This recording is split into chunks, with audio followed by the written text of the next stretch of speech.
Hello everyone, today we are going to study about the concept of kingdoms. So let's begin. So the classification of organisms started during the time of Aristotle, while Linnaeus first gave the two kingdom concept. So he divided all the organisms under two kingdoms, that is the Plantae and Animalia. So Plantae consisted of all the plants and Animalia consisted of all the animals. Next, Ernest Haeckel, a famous German zoologist, classified organisms within three kingdoms, that is Protista, Plantae and Animalia. Protista included all the unicellular organisms, Plantae included the plants, while Animalia included the animals.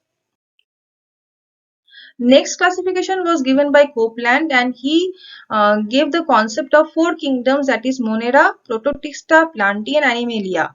The Monerans included all the bacteria, Protoctista included all the unicellular protozoans, Plantae included all the plants and Animalia included all the animals.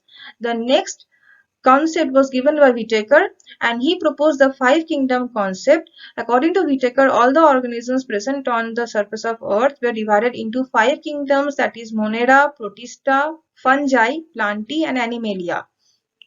But what was the basis of all these classification? So let's study about the features or the basis of classification. The first criteria was what kind of cell was used to make that organism, or what kind of cell was present in the body of that organism. Also, what was the number of cell used to make that organism, whether that organism was made up of only one cell or whether it was made up of more than one cell was another criteria used in the basis of this classification. The next criteria was the mode of nutrition, means how did the organism derive nutrition, whether it made its own food or whether it derived its food from the environment. Motility was another criteria, whether the organism could move or not, and nervous system, that is the presence of nervous system in the organism, was another criteria. And the life cycle, means how did the animal live, was another criteria used in classification of the organisms. So now let's start with the five different kingdoms.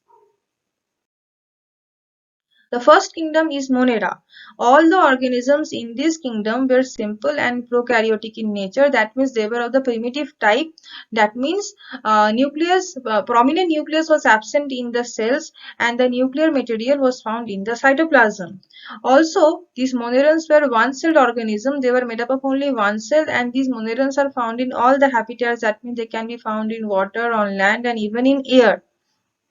These monerans are mostly phototrophs or chemotrophs. That means they can make their food with the help of sunlight and other chemicals.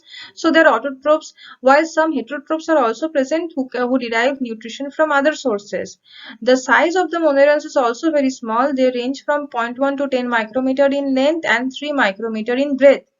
However, chlorophyll is absent in all these monerans, and also mitochondria and vacuole is also absent in these monerans. Locomotion is by the help of flagella. Nervous system is also absent in these monerans, and reproduction is by the means of binary fission. So all the bacteria like blue-green bacteria, cyanobacteria are all found in kingdom Monera. The next kingdom is Protista. Now, all the organisms in this kingdom are unicellular origin and they are eukaryotic in nature. Eukaryotic means they are of the recent type. That means a prominent nucleus is present in the cells of the protistans. The mode of nutrition is mainly holozoic. That means they derive, they take as food other smaller plants and animals. Also, the other modes of nutrition are saprozoic. That means they derive the nutrition from the environment itself.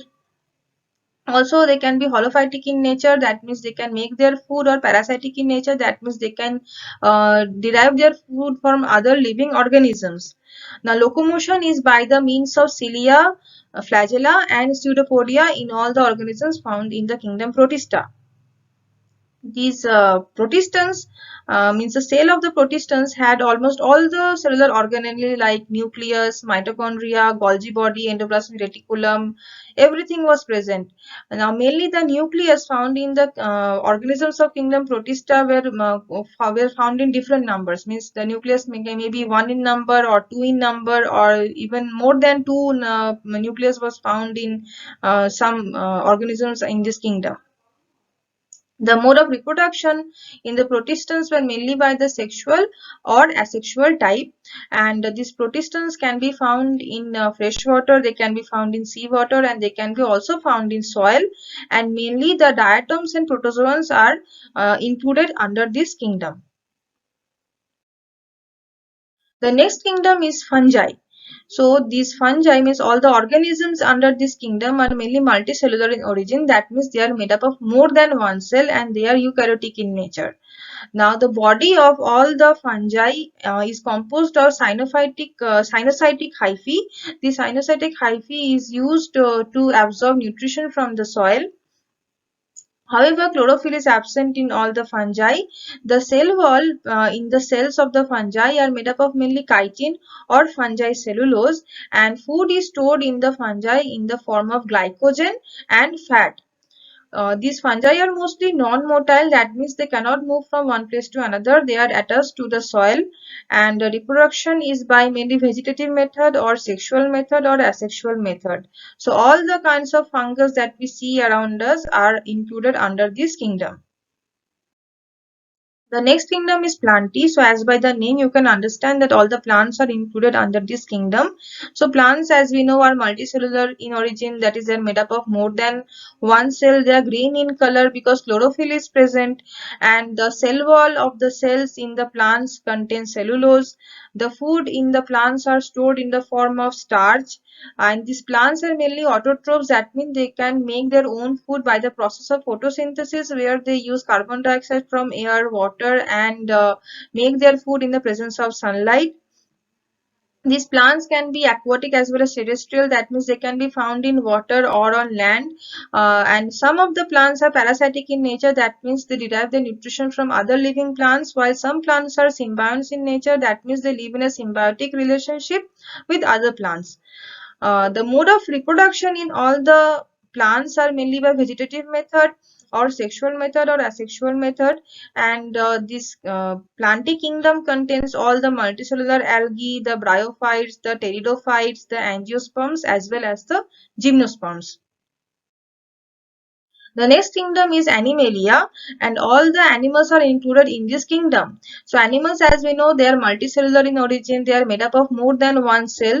However, these animals can be of tissue grade organization or cellular grade organization. Cellular grade organization is found in the poriferans where no particular tissue is found. However, other animals are mainly tissue grade organization. They have tissue grade organization where different cells perform different types of functions, and all the animals are heterotrophic in nature and they are eukaryotes also.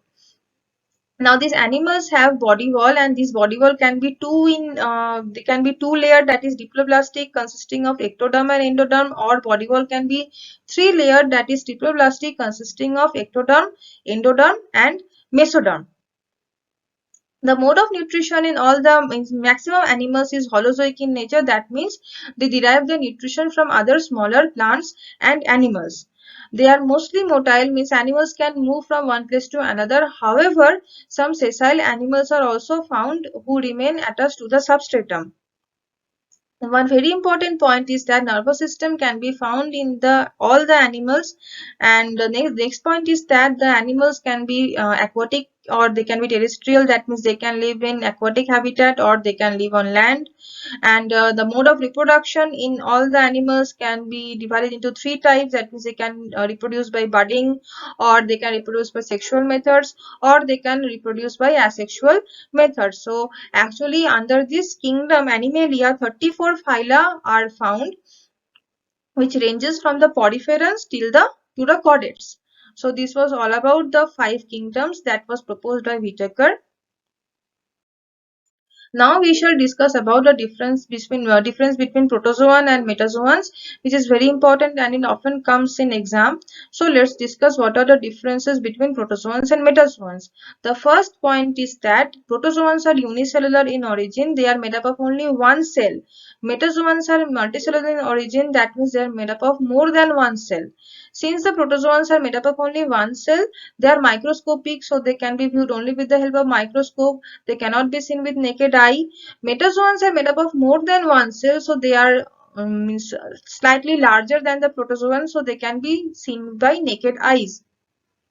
In case of protozoans, the single cell can perform all the function like respiration and digestion or excretion, everything.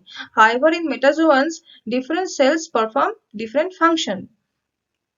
Since protozoans are made up of only one cell, they are very delicate, so they have an outer thin protective layer called pellicle for protection, and metazoans do not have this pellicle.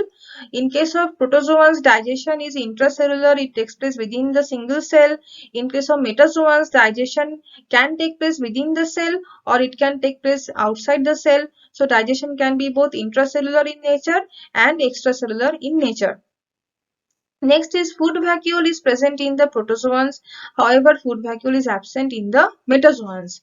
In case of protozoans, since only one cell is found, so no particular respiratory or circulatory or excretory structure or organ is found in protozoans. However, in the metazoans, particular structures for respiration or circulation are found. That means particular or specific respiratory structures, circulatory structures, and excretory structures are found in all the metazoans except the lower metazoans. The next are the gonads, or the reproductive structures are absent in protozoans while they are present in the metazoans. Also, in case of the protozoans, larval stage is absent while larval stage is present in the metazoans in some forms. Means in not all the metazoans larval stage is found, but in some metazoans larval stage is found. And the last point is that blastula. So blastula is actually a developmental stage and which is found in the embryo. So since no embryo is found in the protozoans, so blastula is also not found in the protozoans. However, in the metazoans, these blastula, gastrula, neurula, morula, like all these embryonic developmental stages are found in the metazoans. So this was all about the difference between protozoans and metazoans, and earlier we studied about the 5 kingdom concept. So this was all for today. If you like this lecture, then do like, share and subscribe to my channel and press the bell icon so that you may get the notification of all the upcoming videos. Thank you.